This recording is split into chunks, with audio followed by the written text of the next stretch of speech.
There is a huge disconnect in business today, one that wastes enormous amounts of time and causes salespeople and business owners to miss out on enormous opportunities.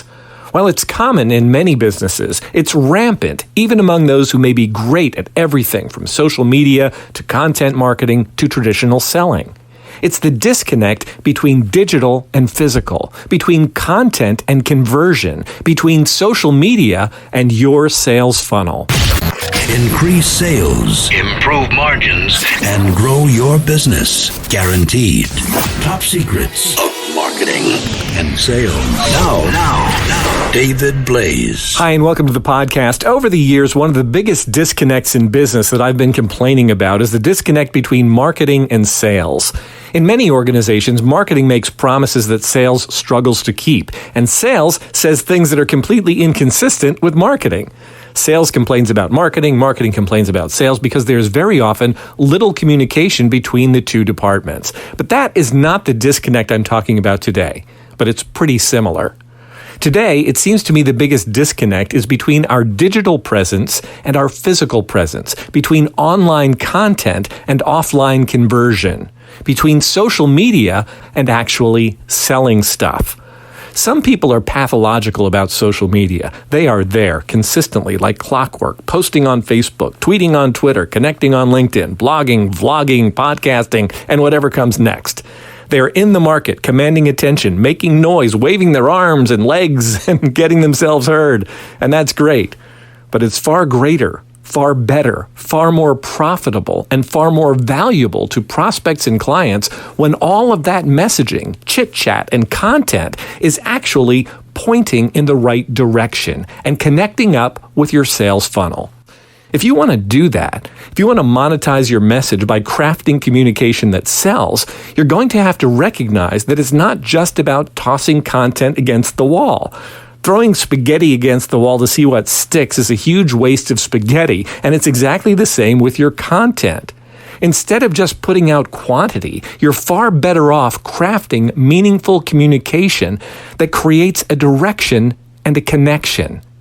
Each piece of content you create should help you demonstrate your authority and bond with your audience, of course.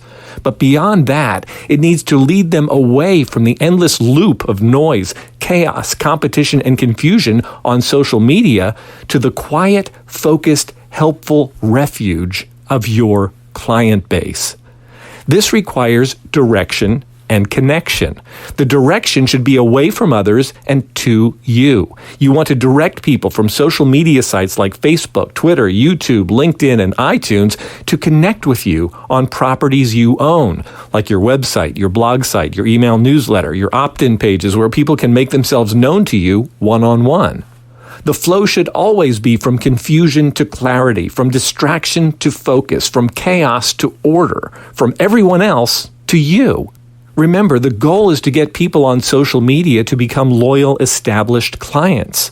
The goal is not to drag loyal, established clients onto social media. That's backwards. It's like actively sending people at the bottom of your sales funnel back to the top. It's like sending your best clients into the lion's den. I believe the only place you should ever ask a loyal, established client to follow you on social media is on social media, so that you can then use your presence on social media to lead them right back where you want them, back to you and your funnel.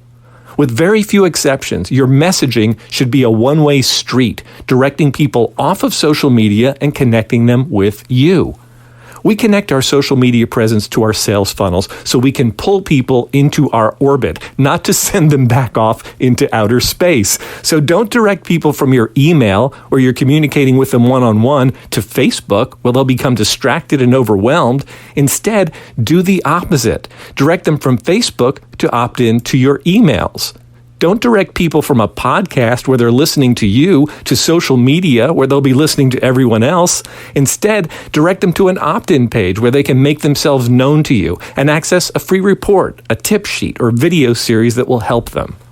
The direction of your communication should always be toward you and away from your competition, unless you have a very specific reason for doing otherwise. Increase sales, improve margins, and grow your business. Guaranteed. Top secrets.com.